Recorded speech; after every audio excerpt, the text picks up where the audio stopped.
ñëpp daal di tëlbat ba mu des Seydina Muhammad yàlla naa ko anta habibi yow sama soppe bi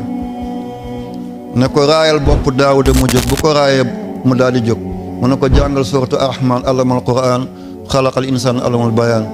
baatam bu neex boobu bu koy jàng ñëpp di dekki benn yàlla nañ ci yàlla boole ñu ànd Seydina Muhammad dugg aljana moom bu doon jàng picc yi sax duñu mën a lekk dañuy déew njanaaw yi duñu mën a fàddante dañ koy wër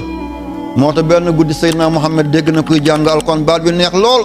mu dox ci lënd bi ba teg loxoom ci kaw mbaggam mu ne ko wallahi laqad utita mizmaran min mazamiri ali daawud wallahi yow sa baat bi neexaayam mi ngi mel ni neexaayu toxoro mooy liit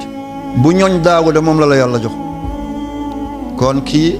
doomam moo njëkk nekk avocat mu daal di ko tegalaat beneen morso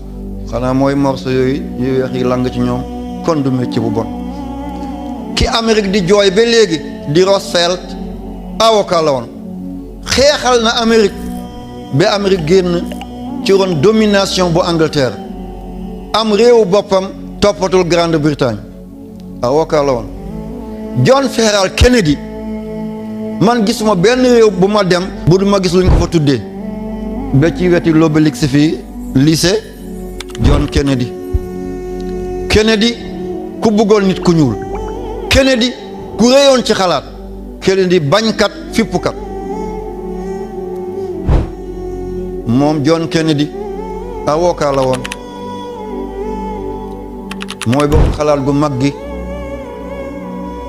moo njëkk a toog ci sans fil ñu koy dégg ci le 10 juillet 1963 mu ne hey yéen waa Europe tey jii maa ngi toog ci kanamu télé di wax écran bi ngeen may wane mënu leen ci dara